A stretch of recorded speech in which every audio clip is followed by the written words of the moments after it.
Hey there guys, I'm SonicGhost and today we're here to talk about one of the purchases I was not expecting to fall in love with so fast. But we're here today to talk about the Steam Deck. This system blew me away and I got some enjoyment vibes out of the system I haven't felt since the original Switch launched in 2017. That's saying something because I really enjoyed that system when it first came out. And I definitely feel a lot of the same ways with the Steam Deck. So today we're going to be talking about the things I like about the system, some of the things I'm not too keen on, but at the same time give my overall thoughts on the system as a whole. I've been using this system now for a few months, and it has been something I've been reaching for a lot more often than I was anticipating. So to explain what a Steam Deck is not everyone's going to understand what exactly this system is capable of, but the Steam Deck, at the heart of it all, is a PC gaming handheld. This system runs a version of Linux with a Steam interface built on top of it. So this machine is first and foremost designed for gaming in mind, but it can also be used as a computer. Very much like a laptop, if you will, just with a very interesting form factor layout. But it can be used, whether it be for gaming or for just standard work purposes. This thing is a powerhouse in so many different ways. But to talk about some of the stuff the Steam Deck can do, it's best to look at the gaming side of the Steam Deck first. So when you first turn on the Steam Deck, you get introduced to this lovely splash screen going into the system, and then just greeted to your library with some news and maybe some updates downloading in the background and such. The Steam Big Picture Mode experience has gotten so much better over the years. I remember like a decade before the Steam Deck was a thing, the Big Picture experience on Steam was okay. It got the job done, but it was a little clunky and at sometimes just very unresponsive, so you were just better off if you're playing games just bypassing the Big Picture Mode entirely and just playing your games by just loading up the executable file through Steam and just going from there. Which even included playing on a TV, which is pretty cumbersome. But nowadays, the Big Picture Mode experience on Steam is very robust and super simplified to a point where you can do everything you would need to in Steam very easily, but it's not confusing in any fashion to navigate any of these said Steam menus. Very easy to find your gaming library, the storefront to buy more games, your settings to change anything.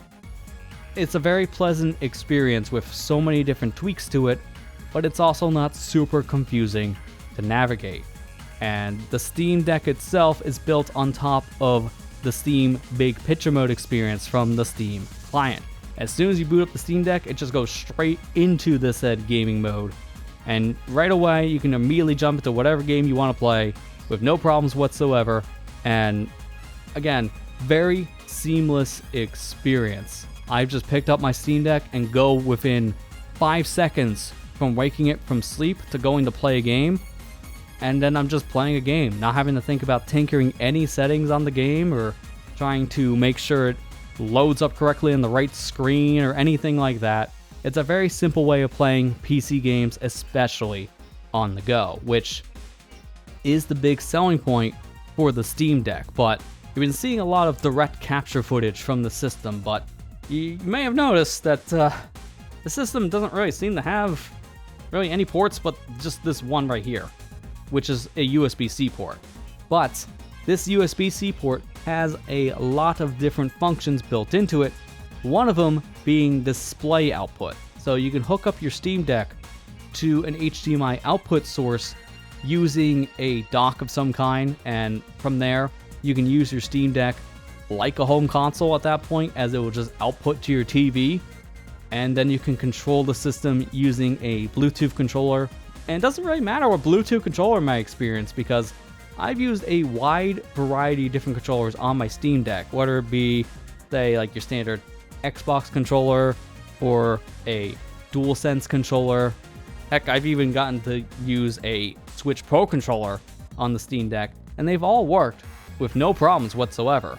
And if I have an issue trying to play the games on the Steam Deck with those controllers as it doesn't support right mappings or whatnot, the Steam Big Picture Mode interface has its own remapping functionality, as you can use Steam Input to map the buttons to your controller to your liking, and then from there, tweak things and add more buttons or take away such, which will make sure that no matter what controller you're using, whether it be a Bluetooth controller or just the built-in controls on your Steam Deck, all of this works flawlessly, which is very, very good for just that overall simple use of the Steam Deck, which is why it's just so easy to pick up and play with this system, no matter how exactly you're playing with your said Steam Deck. But to go back to talking about using a Steam Deck on an external display like a TV, in order to do that, you're going to need some kind of a dock to hook up the Steam Deck, as obviously you're not going to connect this USB-C port straight into a TV, as I don't really see how that's going to work. So you're going to need something like an external dock of some kind to use with your Steam Deck. Now, Valve does sell a dock that you can use with the system, and it has an HDMI out and a DisplayPort output. So it's very easy to hook up the Steam Deck to multiple displays using the dock that Valve themselves sell on Steam, but I opted to get a third-party dock, as thankfully, what's nice about the Steam Deck itself is that this USB-C port is made in the USB-C standard, so it can work with any charging cables in my experience, and also any kind of docking stations for input and output sources. So I ended up buying a Ugreen dock on Amazon, and that just worked with no problems with the Steam Deck.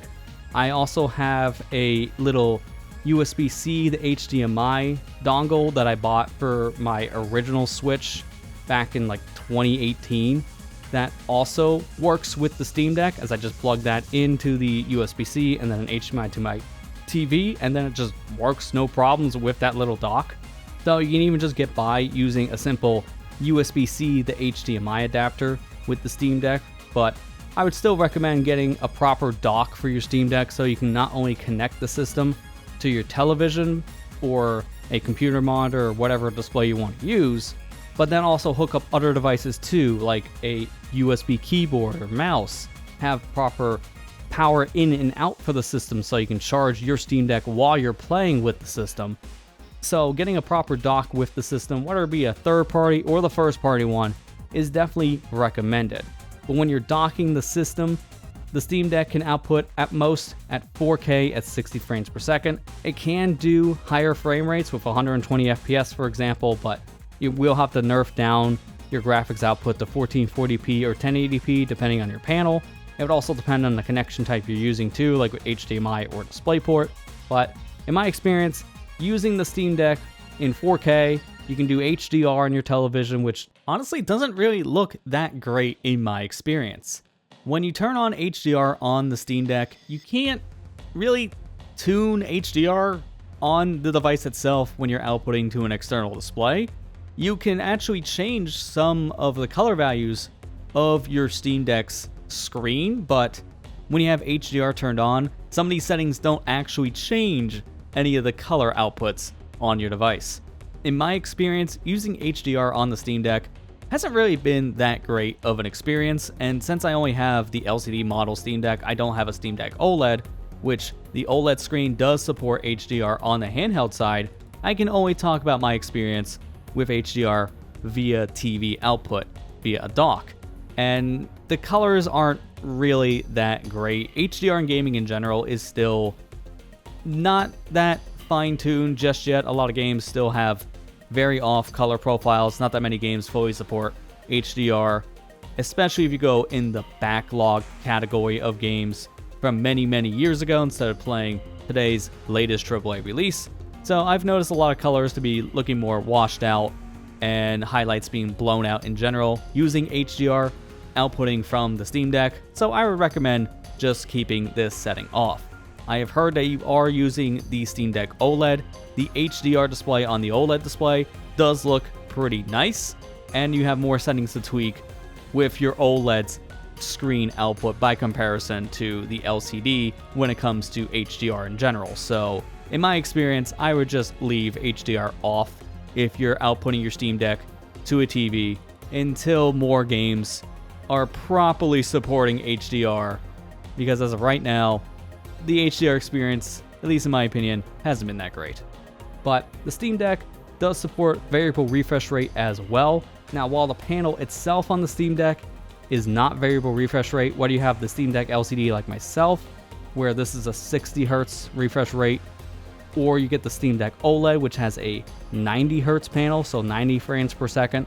Both of those screens are just standard screens. They are not variable refresh rate supported, but you can get variable refresh rate support out of the Steam Deck if you hook the system up via a dock. And this is good for, say, like a high refresh rate gaming monitor for games that are going to fluctuate in frame rate all the time, so they don't just drop straight down from 60 frames to 30.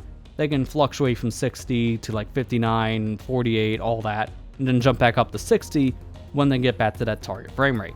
The VRR support on the Steam Deck has been nice, and it's just like using a computer at that point when you toggle the setting on, as I've had really no issues using it on my own gaming display that's 165 Hz VRR supported 1080p screen. It's been a very pleasant experience hooking my Steam Deck up to my actual computer monitor and then just playing games with the system itself, especially given how, since this is a PC at the end of the day, while I can use the built-in controls on the system or pair a Bluetooth controller to the Steam Deck, I can also hook up a mouse and keyboard and just play my games with mouse and keyboard support.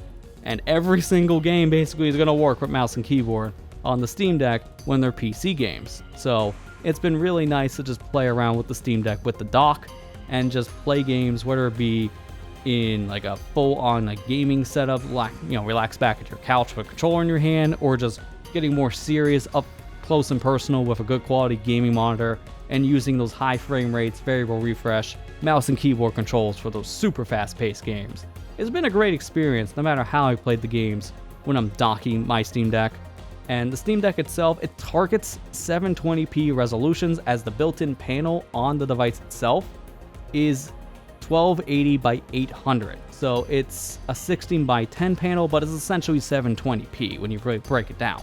So the games on the device are going to be targeting that set of resolution, and they will be upscaled to your television if you're using the Steam Deck with a dock. So because of that, it might not look as sharp on your TV as if you're just using a native output from a different system, for example. You can force the Steam Deck to output to your display with other resolutions for those set games, so you can force a game to run, say, in 4K from the Steam Deck, but it's going to really depend on the title if that's a good setting to mess with or not. In most cases, you're best off letting games cap out at 720p and then using the built-in scalers on the Steam Deck.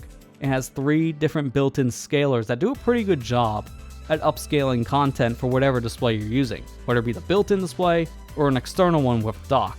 You have linear, pixel, and sharp. Linear is just upscaling the image as it is. It's not really doing any fancy effects to it, so it's essentially like a 1-to-1 image at that point. Pixel will upscale games to the nearest neighbor integer. So pixel upscaling is really good for those sprite-based 2D art style games, but any like 3D modern title, for example, it's gonna look a little blocky and probably not worth using in a lot of cases. The last option, though, the sharp option, is a little confusing on its wording, but this is essentially AMD's FSR technology, as the Steam Deck has AMD graphics built in, so that is the upscaling tech that's used on the said device. Sharp is using FSR essentially to upscale that image, and then it adds a sharpness filter on top of that. And you can play with the sharpness filter going from the lowest number of 0 and cranking it all the way up to 5. So you can play around with this number and see if you get an image that looks a little bit cleaner for your setup, or maybe it's too sharp and then you gotta bump it down a little bit to make it softer. It's pretty versatile. I do wish the setting was a little bit better explained, as sharp with numbers on it doesn't tell you the whole picture. I had to look it up myself to know that the sharp mode is now how you do AMD's FSR upscaling on the Steam Deck, because the system used to just have that as a separate option, It just flat out was marked FSR, but now it was merged into the sharp filter. And that's just a little confusing, but it does do a pretty good job. I'll use the sharp filter when I'm playing on a 4K TV for 720p games, so I think it looks soft. And if I think it's over sharpened, I either turn down the value or just leave it on linear, as I think games look pretty good on the Steam Deck on a 4K TV using the linear option in some cases. I like having these options built into the system. It gives you a lot of different ways of playing around with the image and get that exact image that you want out of any given game you're playing. But since we're talking about using the Steam Deck on an external display like a TV, I want to use this opportunity to talk about a feature that originally was only available on the Steam Deck OLED family, but now, by some kind of black magic I assume, Steam found a way to make this to work on the LCD models, which is what I have here. And that feature I'm talking about is the Wake on Bluetooth functionality by just pressing your Xbox or PlayStation button, for example, on one of these said controllers, and by pressing in that said button, that would send a wake signal to the Steam Deck.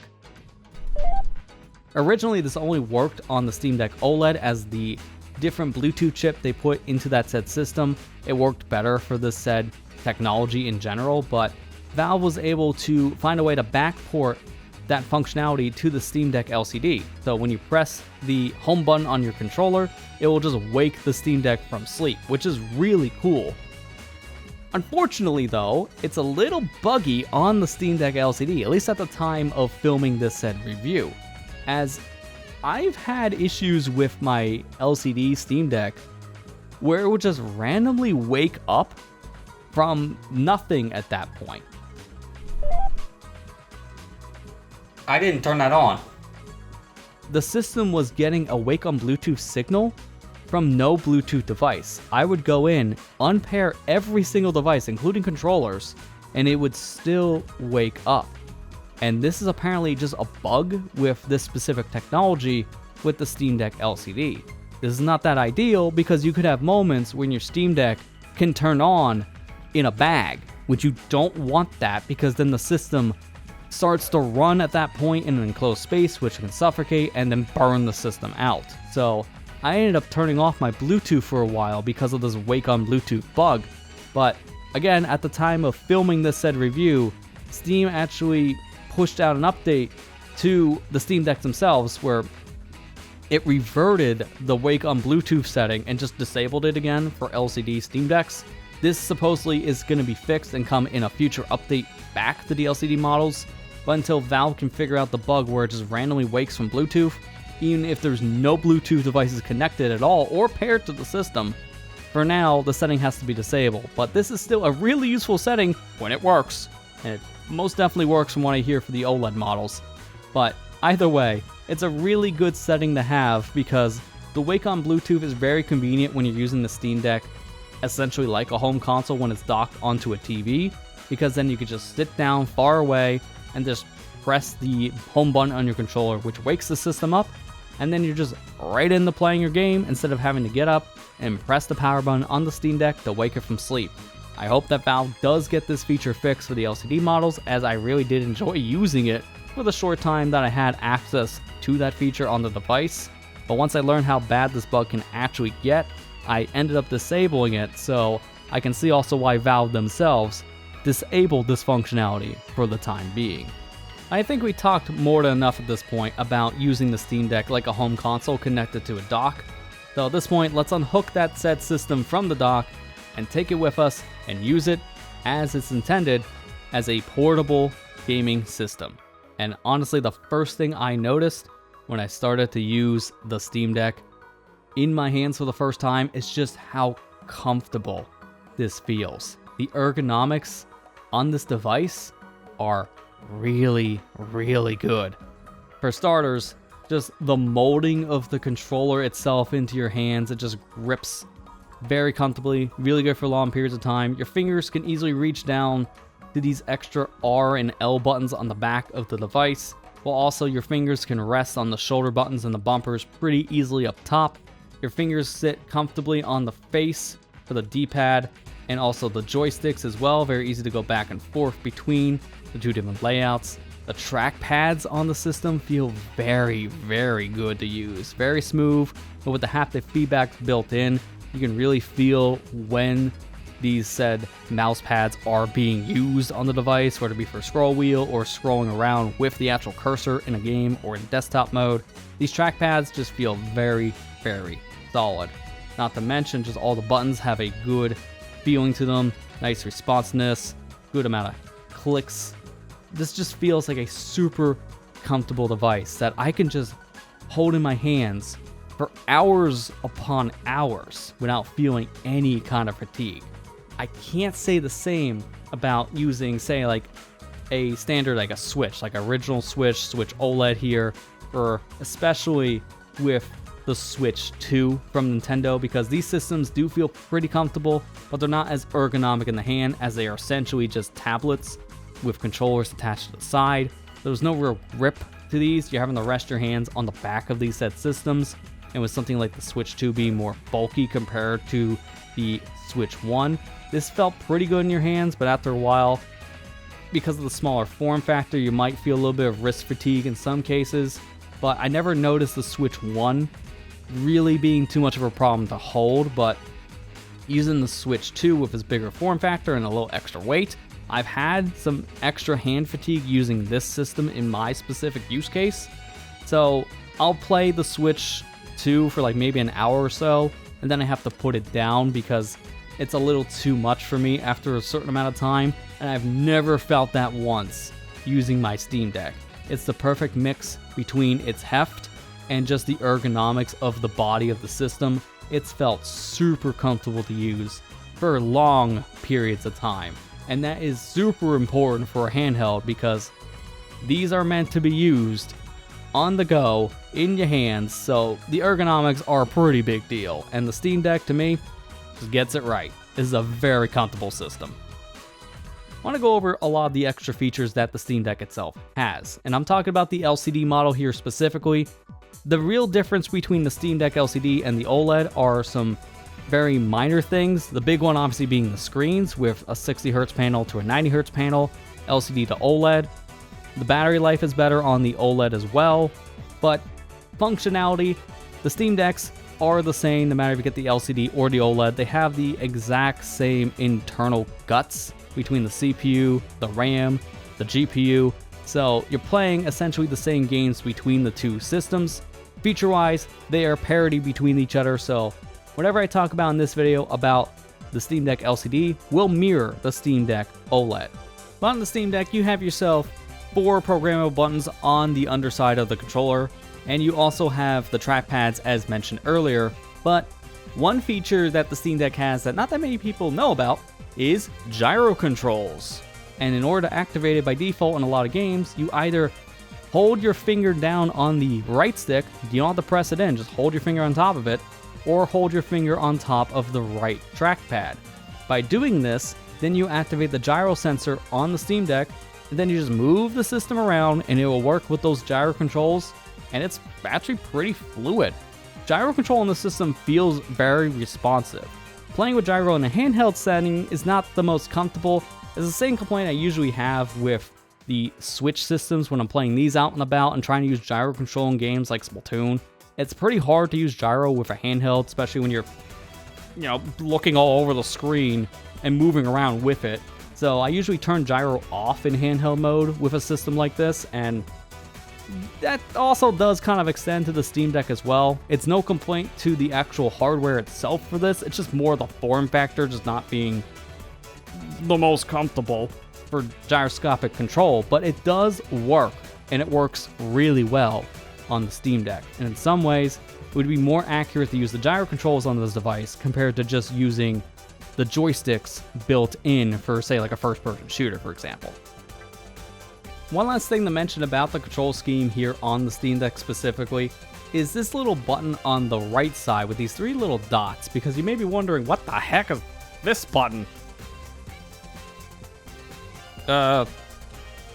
Similar to the random 3-line button on the Xbox, so is it like a start button? Because it's like a similar design. I was like, no, actually, this specific button here, if you hit the button that's right below the right trackpad, the 3 little dots will open up a settings menu on the Steam Deck, and you can access this at any given time, whether it be in the Steam OS itself when you're looking through your game catalog or when you're playing a game.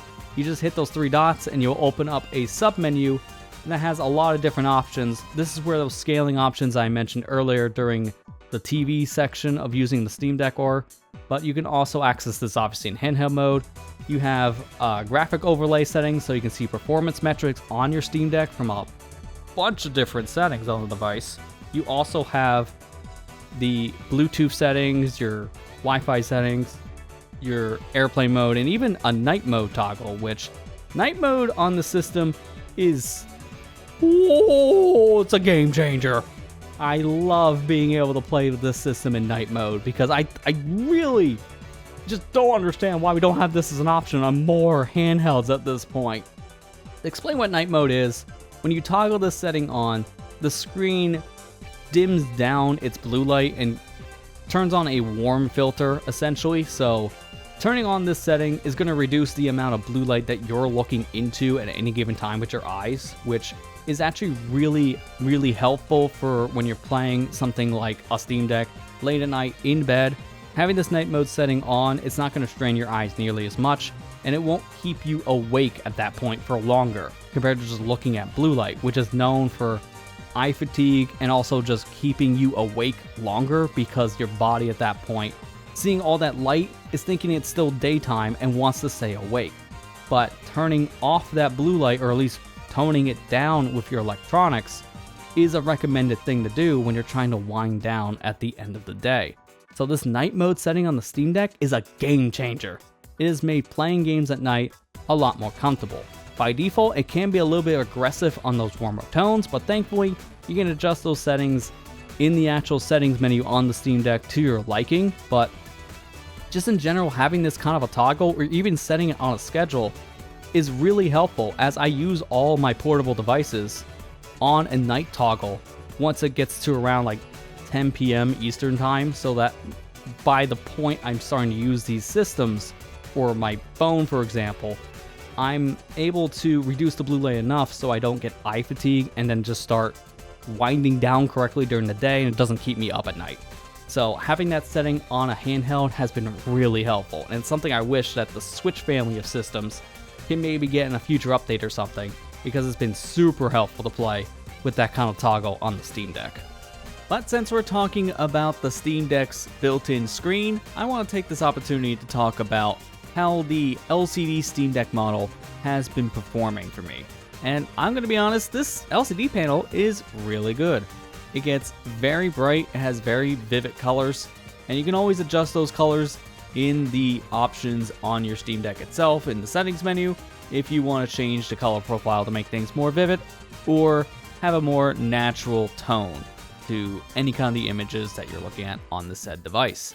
Compared to other handhelds on the market, like with the Switch or the Switch 2 with their LCD panels, I think the Steam Deck definitely looks better when it comes to its overall colors and brightness even in some cases.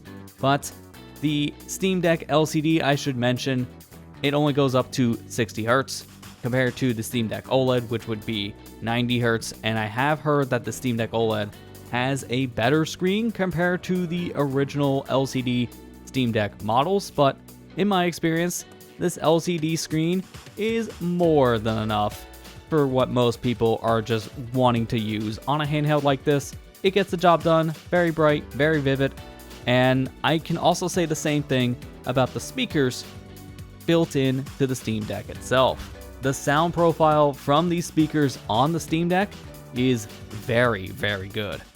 Shadow, this is Rouge. Do you copy? Shadow here. I copy. Are you still aboard the Ark? Yes, I arrived at the space colony an hour ago. Well, you're missing the birthday party. I hope you're planning on being here. I already told you. Gun detected an unusual biosignature aboard the Ark. I'm not leaving until I eliminate any possible threat. There's free food.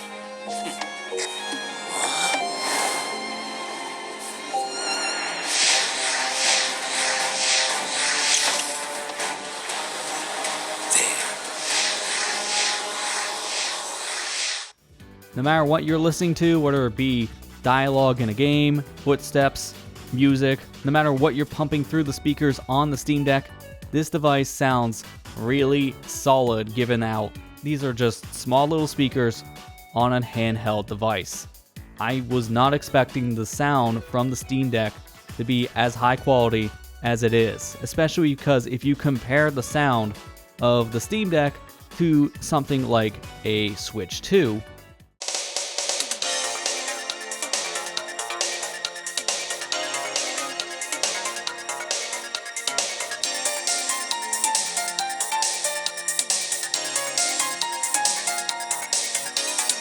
to me, the Steam Deck definitely has a much better punch to its audio. And the Steam Deck does have another trick up its sleeve when it comes to audio being played out of the said device, because you can actually pair any Bluetooth device to the Steam Deck, like for example, any pair of Bluetooth headphones, but this also extends to other devices too, say like your cell phone. You can pair a phone to the Steam Deck, and then once you have it paired, now you can play audio from your phone through the Steam Deck speakers. No, you know the answer. You know the answer. Is it over 90? Like close to 100? I have the entire Virtual Boy collection, like right past my shoulder there.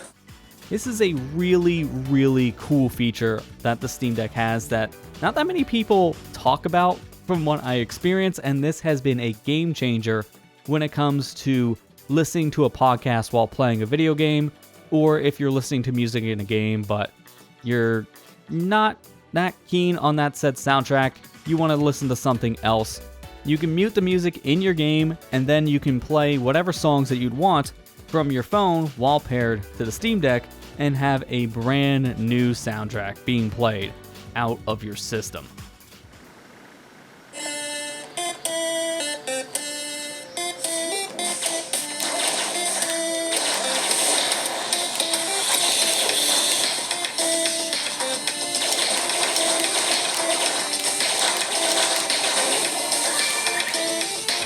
Being able to pair any other Bluetooth device to my Steam Deck and then using the device essentially as a Bluetooth speaker has been very, very fun to do, especially given how I listen to a lot of podcasts when I'm playing games that don't take my full mental attention to play. So, simple games that I can easily multitask with, I'll put a podcast on in the background, and being able to play podcasts through my Steam Deck speakers that have the exact same balancing between the game I'm playing and the show I'm listening to has been a really cool experience, and something I recommend other people try if they also have a Steam Deck as well. But all these different features that you can use on your Steam Deck, these are things to keep in mind when you're considering battery life on the Steam Deck. Now, I'm mainly going to be talking about the battery life here of the LCD model Steam Deck, as that's the one I own, and this specific Steam Deck is estimated around 2 to 8 hours of battery life depending on the game you play. The Steam Deck OLED does have more battery life to it, ranging from around 3 to 12 hours of battery life according to Valve. And honestly, the battery life on the Steam Deck is nothing to write home about. The 2 to 8 hour estimate from Valve for the Steam Deck LCD's battery is pretty on par from what I can experience myself playing a bunch of different games on the Steam Deck. If you're playing something light, like a 2D game for example, it's not that graphically intensive, then the Steam Deck can last for many hours of gameplay. But playing a more demanding game, especially if it's something that's a lot more modern, I would say, that's where your battery life is definitely going to show. Depending on some of the titles I've been playing, I get around 1.5 to 2 hours of battery life on the Steam Deck in some cases, and I have been reaching for my charger pretty frequently when using the Steam Deck if I'm playing more graphically demanding games. And one thing to mention about the battery on the Steam Deck itself is that you can cap the battery to charge only up to a certain amount. So I have my Steam Deck set to charge at most to 80% to keep the battery as healthy as possible for its remainder of its lifespan. That way I don't have to worry about the battery depleting itself over time more often. And this is a setting I would recommend other people turn on their electronics, not just with the Steam Deck, over other handhelds and cell phones, tablets, laptops, you name it.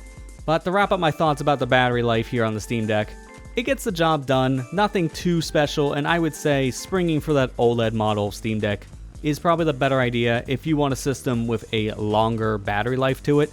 But to me, the battery life of the Steam Deck LCD model is enough for a lot of different kinds of games that I'm playing on this said device.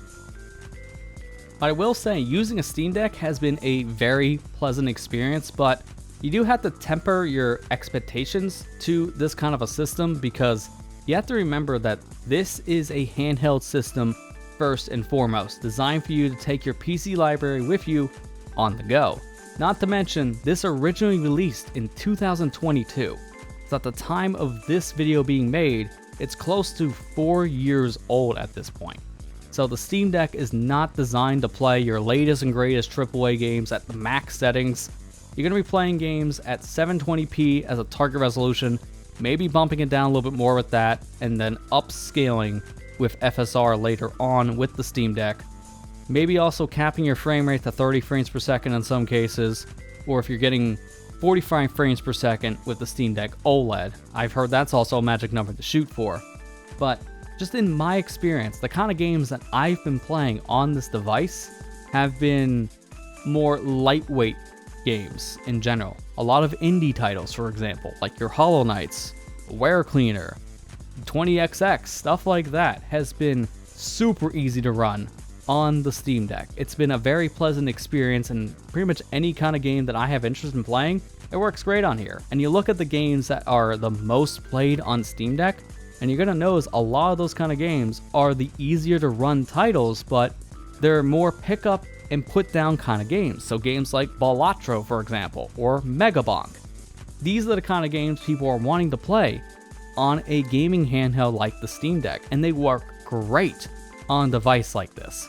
Quick pick up and put down games, I really do feel like is where the Steam Deck shines, but also it's been a great machine for catching up on backlog games as well, because this still runs games really well if you're playing older catalog stuff. Like recently, I played through all of Batman Arkham Origins through the Steam Deck specifically, and I was playing with some pretty high settings. I didn't max out the game, but it was still full resolution. I had a lot of extra detail with like my drop shadows and such, and the game looked pretty good on the Steam Deck screen itself, and still looked pretty good on my TV when I was docking the system up. And it ran perfectly fine. I had no issues. And this is an older title from 2013, sure, but it's a title that runs great on the device. And other games like Batman Arkham Origins, for example, is really, I do think, where the Steam Deck shines the most. It's a great machine to go backwards and play some of those older games that you have in your back catalog. So your BioShocks, your Batmans, your Sonics, like any game that released within like the past decade from 2010 to 2020 will definitely work on the Steam Deck. Some cases maybe you have to compromise some graphics, but even some newer titles still do play pretty well on the Steam Deck. As I've been really into playing Sonic Racing Crossworlds right now, I've been just picking up and playing the game almost every week at this point, between the different festival events or just playing it in general to unlock content or just play online. And I've been grabbing the Steam Deck and playing the game pretty much religiously on this device. I've been mainly doing a lot of my Racing Crossworld stuff on the Steam Deck at this point, and it runs it great. The only thing I had to do was turn down one setting in the game, and that was anti-aliasing. I turned that setting down by one notch, and the game runs at full resolution at a locked 60 frames per second. It's a great experience, and the network card in the Steam Deck itself is more than capable for downloading games at a relatively fast speed and also playing games online. Now, once again, I have the Steam Deck LCD, so this has a Wi-Fi 5 chip in it, while the Steam Deck OLED has a Wi-Fi 6E card. So you get faster download speeds off of the Steam Deck OLED system, faster download upload, which could also be better for remote play. But in my experience, the Wi-Fi 5 capabilities of the original Steam Deck has been more than enough for my needs for downloading games, or even just playing games via remote play, which I will also say that's another place where the Steam Deck shines. You connect your Steam Deck to your own computer at that point, whether it be a laptop or a desktop, and you can use Steam Remote Play to play games on your Steam Deck from that computer. So if your Steam Deck isn't powerful enough to run the latest and greatest games, you can play those games via Remote Play on the device. And it does depend on your overall connection. I would say you do need a pretty decent router at that point for this technology to work, and you definitely want the host machine that's doing the Remote Play connected via a wire. But in my experience using Remote Play on the Steam Deck, it doesn't feel any different compared to just playing the game locally on the device. It feels like I'm just playing the game already on the Steam Deck. It's seamless. It has no real input delay from my experience. It's looked pretty clean and no real artifacts, at least from my own eyes. Playing games Remote Play wise has been a great experience on the Steam Deck. But why stop at playing remote games on Steam only? You can also remote into other systems with the Steam Deck, because I've also gotten Remote Play to work with the PlayStation 5 and the Xbox Series X with the Steam Deck as well.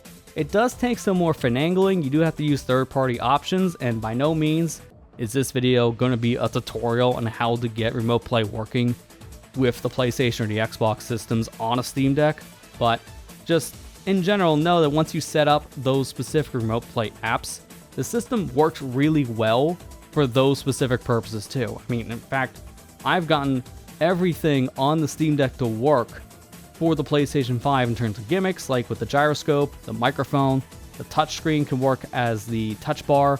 So everything basically works on the Steam Deck, and it gets emulated as a DualSense controller's functionality, and it's just been a great experience.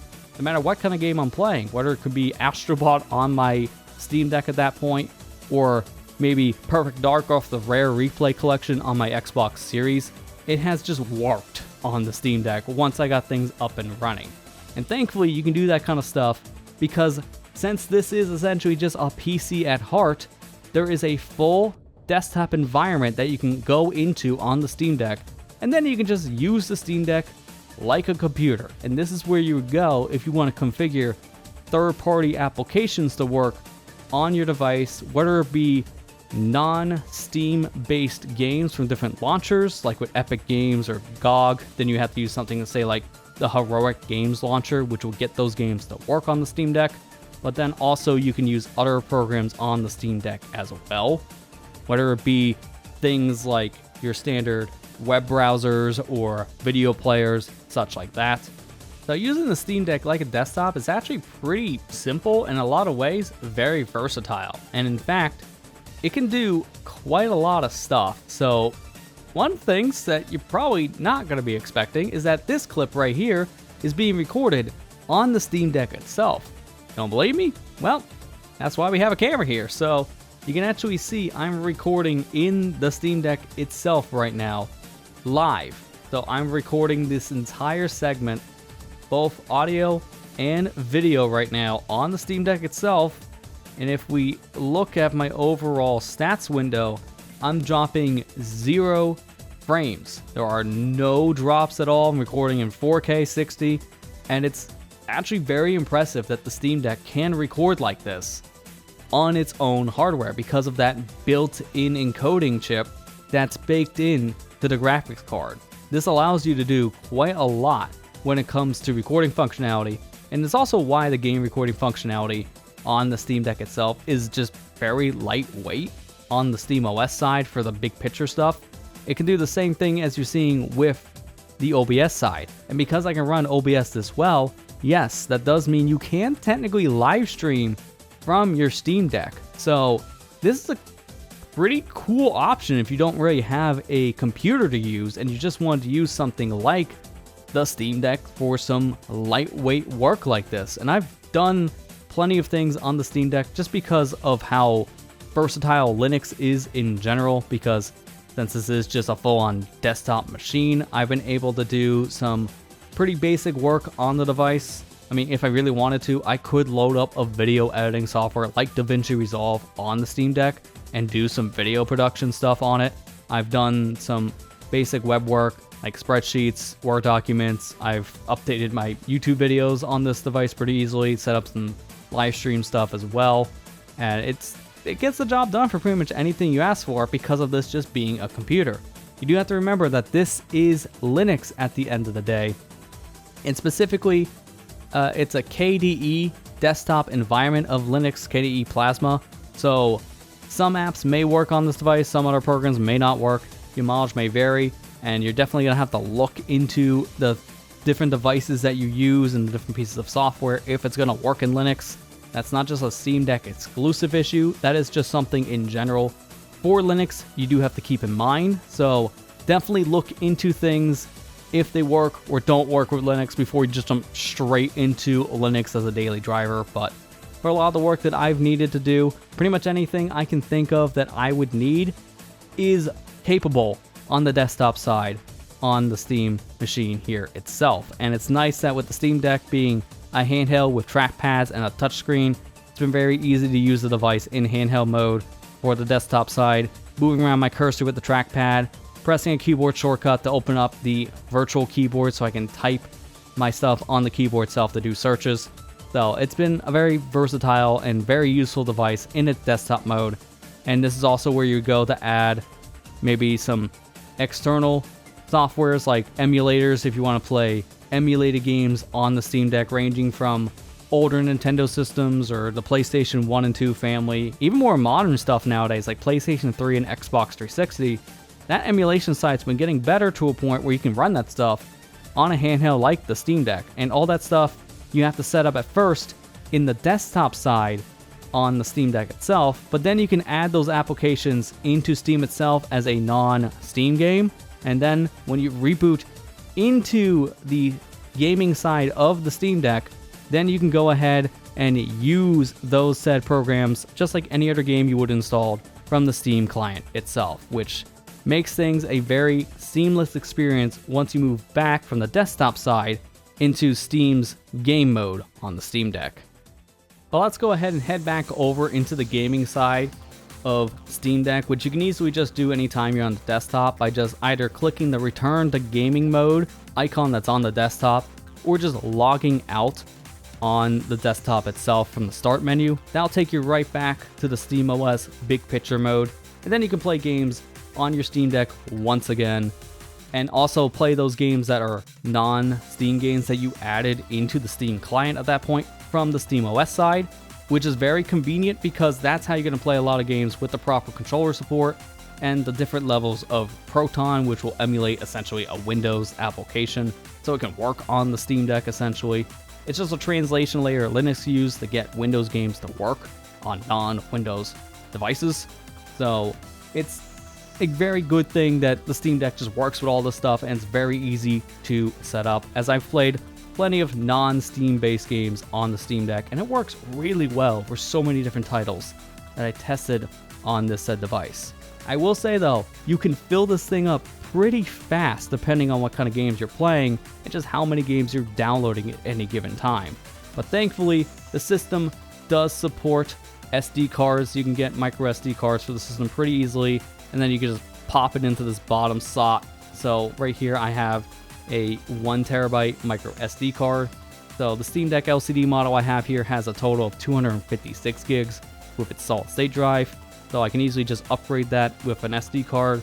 But there's one thing to mention if you're going to be using an SD card on your Steam Deck, and that the SD card itself won't be as fast as the internal storage with the internal solid state drive installed in every single model Steam Deck. Honestly, it's not the end of the world to be using an SD card on your Steam Deck instead, but you do have to expect slower speeds coming out of the SD card, both in terms of loading times for games and also for installing games onto your SD card. Also note that certain files can't be stored on the SD card, like say any programs you're going to install in the Linux desktop environment, or saving clips on the Steam Deck itself using the game recording feature. All that stuff will still be stored on the SSD, but an SD card is still a great option to use if you want to expand the storage on your Steam Deck without replacing the SSD that is installed inside of your system. But speaking of replacing your SSD inside the Steam Deck, that does bring me to a very valid point about the Steam Deck and how easy it is to service.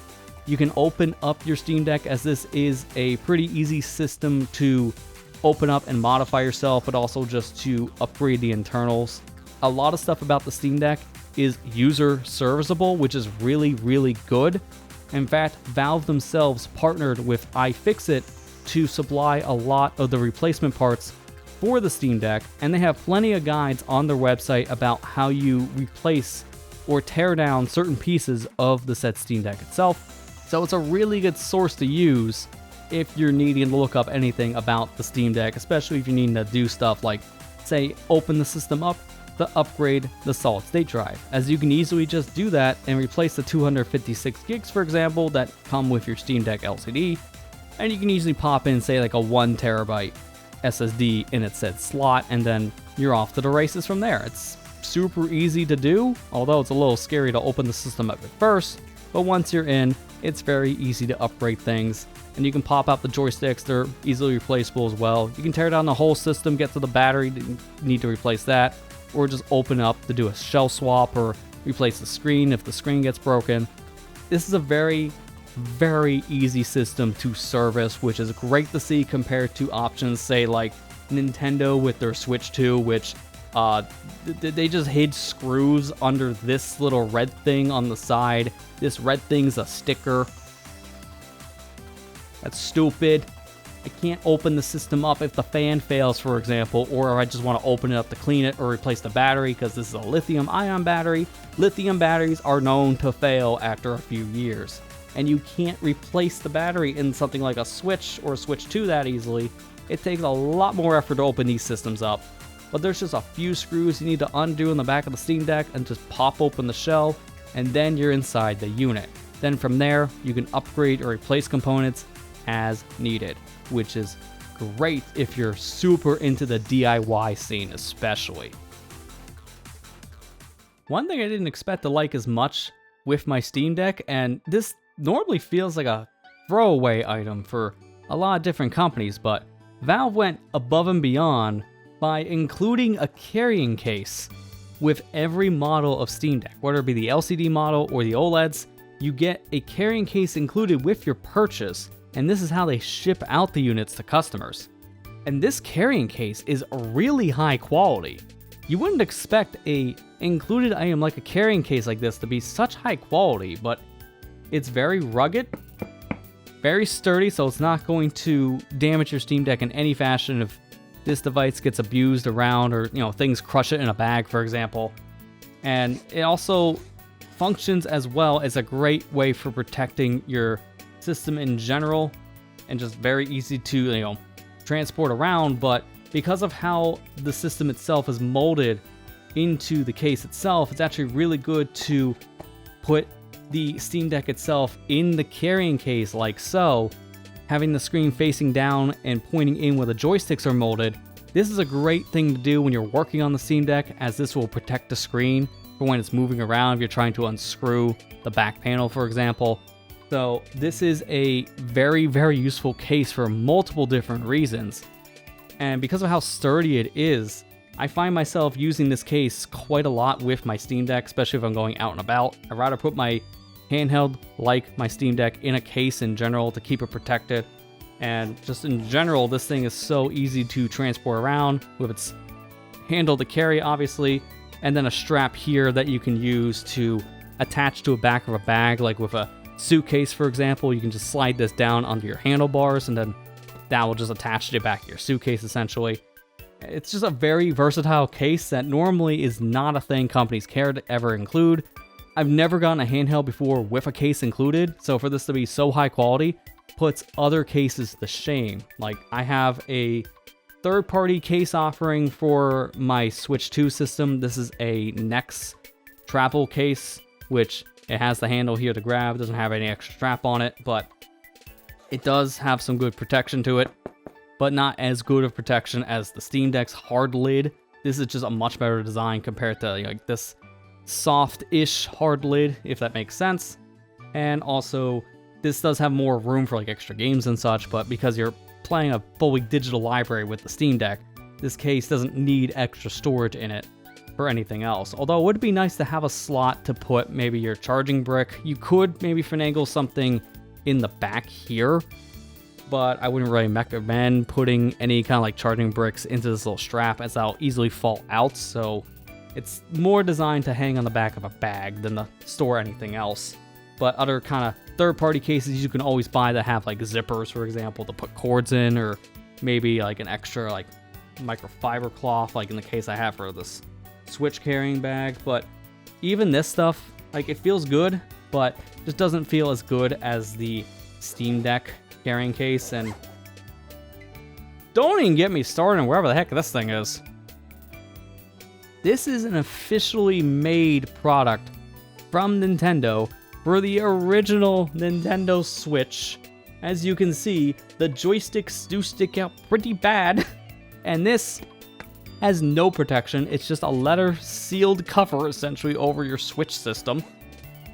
And then you just open it up and there it is. A little bit of felt on the inside to protect the system, but this thing feels like a child's toy in comparison to the Steam Deck case. Like, this case is extremely rugged, very versatile, while at the same time having the proper molding for your system. I just can't praise this case enough. Like, this feels like a weird talking point to be mentioning and be talking about for this long, but legitimately, with something that comes included with your system at no additional cost, this case just blows out of the water any official offerings from other first-party companies, like with Nintendo with their cases for the Switch, as a lot of them are like this, where they're not the best in protection, or even third-party offerings that have a little bit more of a chunky design, but still don't offer the same level of protection or versatility as with the case that just comes with the Steam Deck.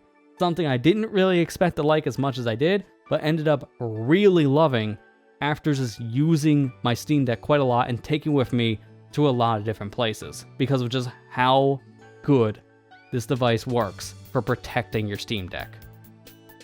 One of the things you can do while you're playing games on your said Steam Deck is that you can record gameplay clips with the Steam Deck itself, so no need to hook up the system to an external capture card, for example. You can record clips directly inside of the device itself, and it will record at whatever resolution the game is playing at. So if you're playing at the 1280 by 800, it will record that clip in that set resolution, and you have plenty of different options to play around with. You can make clips as long as you want or as short as you want, as it's just a built-in recording software at the end of the day, built into Steam. So you can use it to make short little clips to share on social media, for example, or you can record hours of gameplay on the system itself. Although be careful if you're doing that, because it'll be very easy to fill up your internal system if you record too much information at once with your game recording. But you can if you want to, and there's plenty of options to increase or decrease the quality of your clips, to save on space if you need, or just want more quality out of your clip at the sacrifice of internal storage. But the recordings on the Steam Deck work really well, and you can easily share those clips or screenshots to your phone at any given time, or your Steam client, by just sending it to Steam, or just sharing it as a link, for example, if it's like a small enough image or video file, for example. So it's very easy to share around moments that you record on your Steam Deck, but that's not to say that the game recording functionality on the Steam Deck doesn't have its flaws. I've had moments where I've tried to record a clip from any given game I'm playing, and when I go back to review that clip after I'm done recording everything, the clip itself isn't exactly how it's supposed to look, where it's freezing in very specific areas, or sometimes the clip doesn't properly record on the Steam Deck. So while the clip functionality on the Steam Deck is really useful, it's not the most technically sound feature on this said device. Now, you can work around this by using OBS Studio on the Steam Deck, adding that into the game mode on the Steam Deck itself, and then using OBS to record clips on this said device, but you won't have those hotkey shortcuts that you would normally have on the Steam Deck using the built-in recording functionality. So this is still a really useful feature for recording a clip or sharing a screenshot with your friends or on social media, but do keep in mind that this is still a relatively new setting that Steam introduced not too long ago into the Steam client, so the game recording functionality, at least at the time of me recording this review video, can be a little buggy at times. I'll mention one thing when you're playing the Steam Deck in handheld mode is that the fan can get pretty noisy, at least in my experience using the system.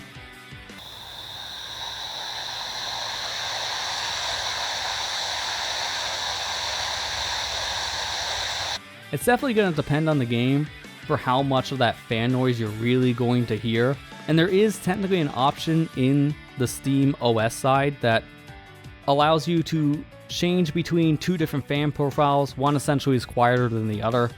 So you can tone down the noise of the fan at the cost of a little bit of more heat hitting the system, so higher thermals. I just end up having the system be a little bit louder at the cost of the overall noise profile, since a lot of the times I might be playing with headphones with my Steam Deck, and I don't really care about hearing the fan too much if I do hear it anyways. I'd rather have the system be at a pretty comfortable temperature at that point than just deal with the noise. It's not really that big of a deal in my experience. Now, I do hear that the fan noise is a little bit better on the Steam Deck OLED because of the smaller die for the overall CPU and GPU on the Steam Deck and just the improved architecture of it, so it doesn't need to run as hot, which means the fan doesn't need to be as loud or kick in as much. So it's a little bit of a better situation on the Steam Deck OLED, but at least in my experience, it's nothing game-breaking with the Steam Deck. You will hear the noise from the fan, sure. Is it really distracting? I guess it'll depend on the game you play or just how sensitive you are to the fan noise. And even if you just have the more aggressive fan curve active at that point, which will make the fan run more.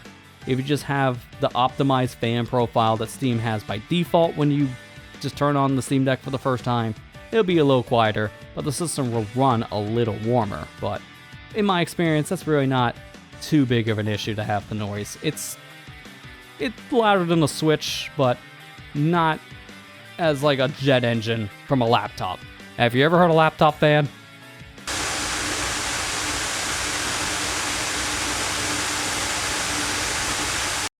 Those things definitely sound like you're in an airplane.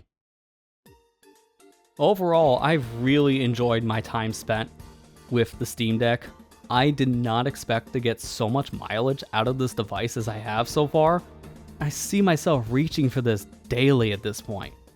And that's saying something. In the same year, I also got a Switch 2.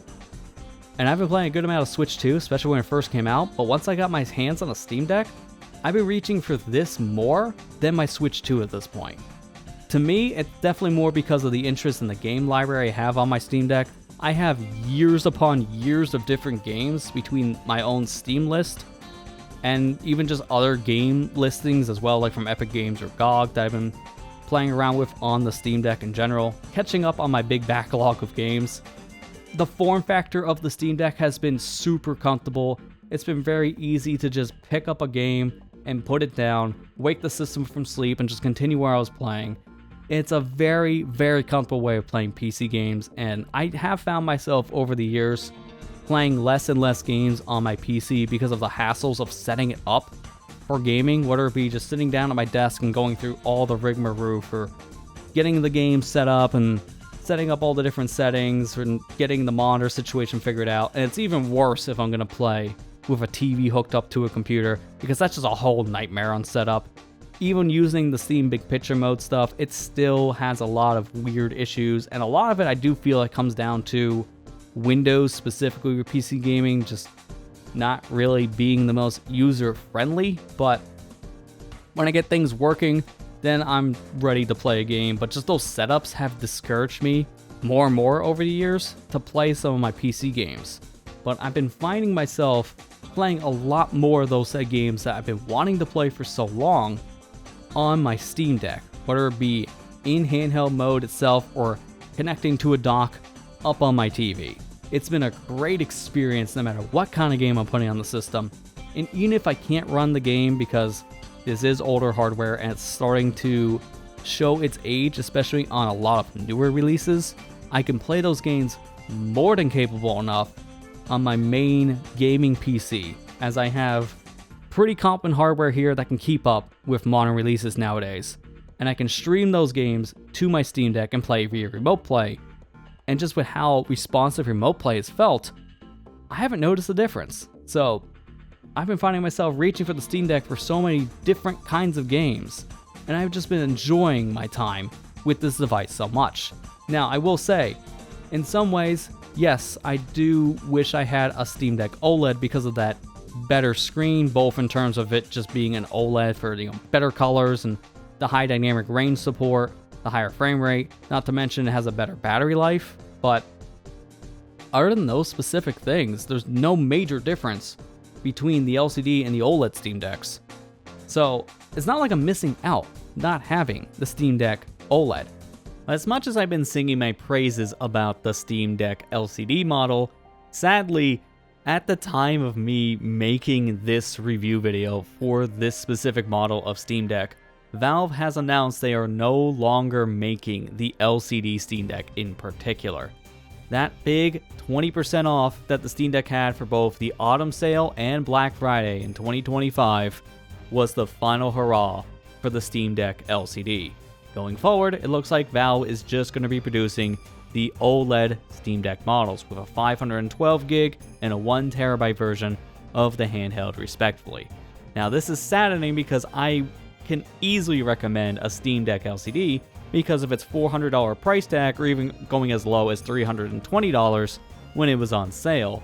But now, because of the LCD being discontinued, your only real chance of getting one of these systems now would be in the used market, whether if you're scouring eBay or if you can find a Steam Deck model on sale from Steam themselves via their refurbishment program. As if you can get a refurbed Steam Deck, you still get the full warranty from Valve along with a heavy discount on a Steam Deck purchase. But the fact that that's the only way you can get the LCD model now is a little unfortunate. So as much as I would love to recommend the Steam Deck LCD to everybody, it's harder to recommend the LCD model now specifically just because of them being out of production. But the Steam Deck as a whole is still a fantastic device, whether you can get one used, refurbished, or if you spring for the OLED model. This system is very capable of playing a lot of different games from a wide variety of different years of releases. Not to mention, it is a powerhouse when it comes to just playing any kind of game if you use remote play or cloud gaming, because this device can do anything that you want, since at the end of the day, this is just a mobile computer. The Steam Deck LCD still holds up, even though the Steam Deck OLED is a better version of this device with a lot of improvements. So it is the better device of the two, but that does not mean the Steam Deck LCD can't pull its own weight. This is still a fantastic system on its own regards, and since the hardware is the same between the two units, you're more or less just looking at the feature differences between the two different models. And if you can get this thing on a good discount, the LCD is still a fantastic value. It's been so hard to recommend the other ones because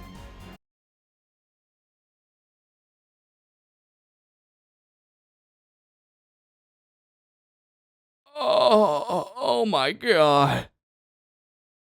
No.